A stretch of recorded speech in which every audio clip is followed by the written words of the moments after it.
Hello, I am Ricky Church from Flickering Myth, and I'm here at TIFF with Rhys Darby, Matt Walsh, and Andy Hines from Little Lorraine. How are you doing, guys? Doing Good. fantastic. Thanks for having us. Yeah, thank you. So, Andy, let's start with you as the writer and director. What drew you to this project? Because this was also not only inspired by a true story, but also by Adam Baldwin's song. So how did that come about? What made you want to say, like, I'll take his song and the video that we made and turn it into a feature length?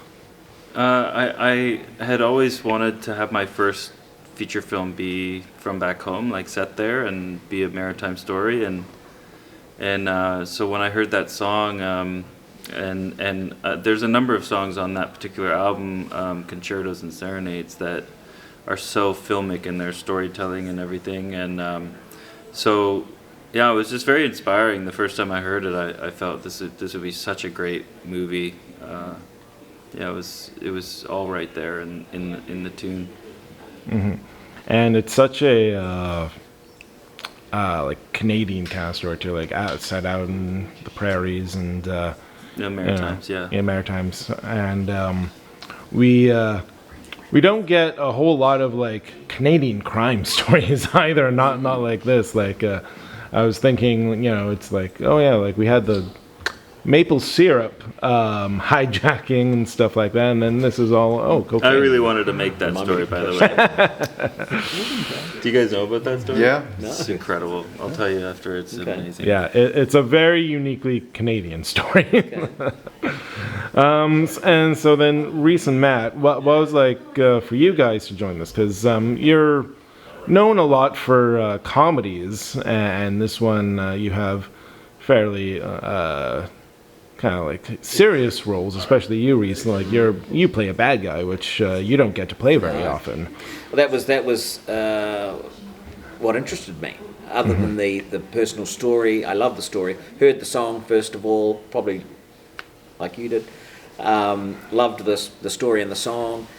Could tell that would make a good movie. Read the script. I thought, how am I going to fit into this? But they managed to wedge me in somehow. And it was by playing someone on the wrong side of the law that was helping to do the drug smuggling. So it was a privilege to be part of such a cool. Cool is probably not the right word, but I do throw cool around a lot because it's my group of friends. But Cool. When I think of you, I think that guy's cool. So I just came from one of my cool meetings. So always thinking, but yeah, actually, did I park the Harley properly? Anyway, back to yeah. It was an awesome opportunity, and I've never been to Nova Scotia, so best lobster on the planet. Yeah, they're very good out there. Very known for that. Yeah, same here. It was a wonderful chance to go to Nova Scotia, which I'd never been. And it's a very relatable story about blue-collar people with not a lot of options who make a bad choice that sort of builds momentum. And it's kind of the truth of a lot of towns, U.S., Canada, all over the world, where these industries leave and they don't care about the destruction they left behind, and people are left to fend for themselves. So I thought that was really beautiful. And and I think there was already some comedy in the script, so I thought that was a neat opportunity. Yeah, like I like the bit where you're trying to get the J Balvin's attention, like banging on the window. Obsessed with coffee. I think that's kind of funny. And all the coffees talk. There's literally, good coffee hadn't gotten to Nova Scotia in 1986, which I love, which is probably true. What are you talking about? Tim Hortons was there already. I don't know. You tell me. Like we said, good coffee. Yeah. So, what was it like, working with actors like Stephen Amell and Stephen McCart? What was that like? It was, Steven. All my Stevens. I had so many Stevens in this movie, and they're all incredible. These are real pros. Getting to work with this cast, it was so special because it made my job really easy. Stephen Amell has shot hundreds of episodes of television, and having that type like he's a great actor, and then also combining that with a technical knowledge that of how, you know, like if someone wasn't in their light, he could did just a lot of his own shift. stunts on Arrow. And Yeah, stuff, yeah, he and in this too, and yeah, really, really amazing working with this cast, and it was my first time to work with both Rhys and Matt, and hopefully not the last. I hope they'll call me back. For 50-50. Yeah, it's like 50-50. I already If it's in heard. Nova Scotia, Yeah. Oh yeah, during lobster season, Yeah. that helps. Oh, yeah. you're Yep. there. Now Yeah. I know my parameters, so I'll write accordingly. And then we also have like a guy like Sean Astin in this. Like Yeah. Yeah. It's so awesome for him to come out and be a part of the film. It was really great getting the script to him and me explaining like why it was important for me that he would be a part of the film, and yeah, his time in the film is really special. Yeah. Yeah, and what was that like bringing Rhys, Matt, and like others who haven't been to Nova Scotia? What was that like for you personally to like bring them to It felt special, your home province like and town? it feels special to be Nova Scotia and bring people that haven't been there. It doesn't matter who they are or where they're from. Like bringing people to Nova Scotia for the first time is really special. Yeah, the music in the movie and the people you cast that are from that area really informs it, and we were sort of living in it, when we weren't shooting. It's all happening there, and it's a really special place. Yeah, unfortunately, Rhys was only on the open water on this one, but there's a church dance in it where it's all local people that live within just kilometers of the location, and then esteemed musician Natalie McMaster, her daughter is actually who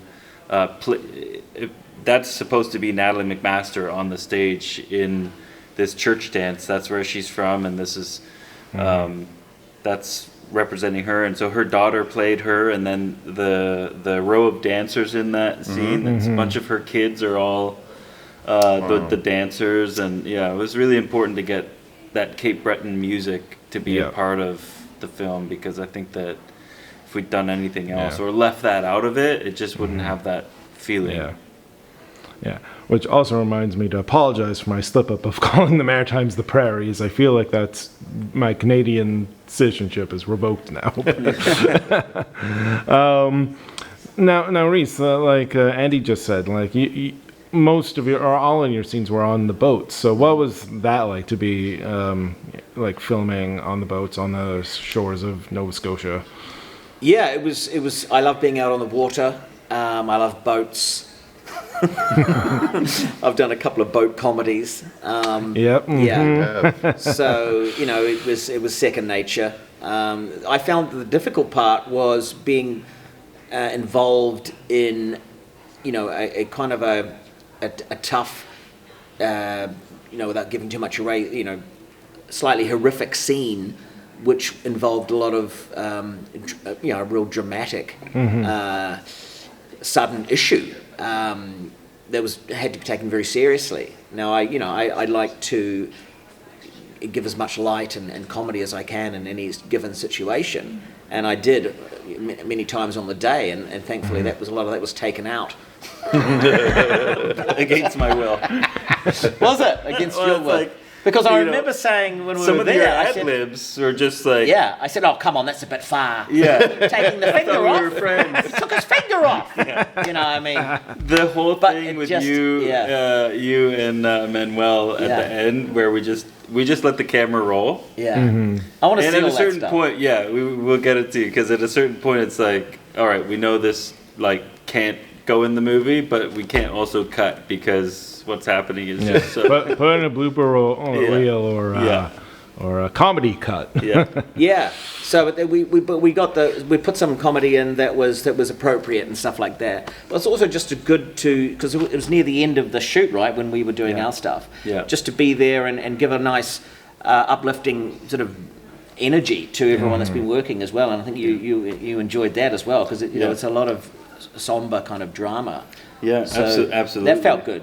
Absolutely, yeah. Yeah. And that's sort of the balance that I think it can be difficult actually to balance that tone of comedy and drama without going the wrong way with either, or it's a fine line, I feel, and I think that it's deeply maritime, that balance that we have in it, which is I think you special. nailed the tone. Oh, I think you great. got Yeah. the comedy right. Great. It was so naturalistic. Yeah. And when we needed it. Yeah. And there's not much of it when it happens. It's a nice relief for the audience as well for a few seconds here and there. And anyone that's heard the song too is going to have their own idea of what they're getting. Oh, I already know the story of this movie, and there's no comedy in the song. Do you know what I mean? And so then they get into it, and then it's nice to sort of say, well, actually, you have heard the song, but it's different than what we're doing, something a little different. And yeah, I love that. And was there any kind of like pressure in making the not necessarily a biopic, but like since it is based on true events, like what was there any pressure in getting certain things right, or did you feel like we'll just take the basic thing and like tell our own kind of story? There's no we don't know the true story.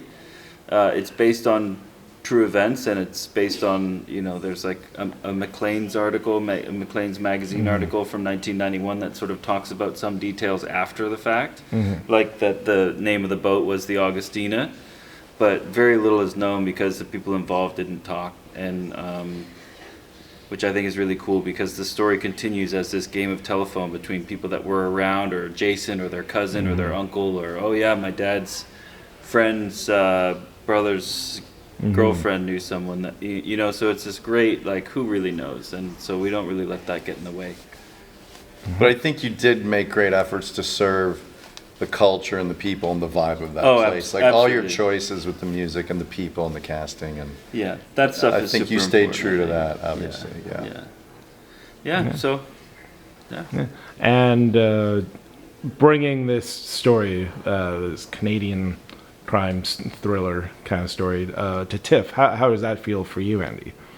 it's honor of my lifetime to be here with my debut feature at TIFF. I used to sneak into the press junket here when I was 8 years old. I'd tell my parents that I was just playing in the backyard, and I would go to the hotel that I found out that they were having the TIFF press junkets at, and wait until I got kicked out. So it's full circle for me, and it's such an honor to be here. And TIFF it's such an incredible festival. So it's and it was the perfect place. It was just supposed to be like this. I think that this is the right place for this to premiere.